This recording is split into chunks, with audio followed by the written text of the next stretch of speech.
In this video, you'll learn how to integrate your catalog pricing with QXO.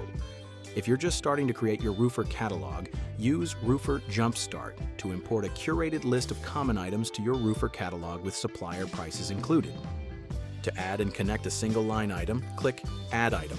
Select QXO as your supplier catalog, and type the item name in the search bar. Roofr will search for a matching item across the entire QXO catalog. Choose the correct product.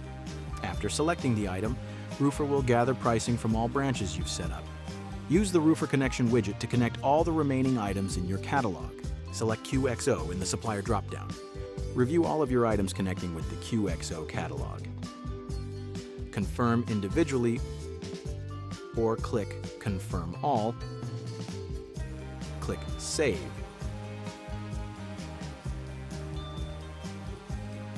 To add items to your catalog via CSV, click Manage Catalog, then Download CSV. Paste the QXO item numbers into the correct column of your CSV and save. To re-upload your CSV, click Manage Catalog, then Upload Catalog. Select Update Existing Catalog Items and upload your updated CSV file to complete the setup.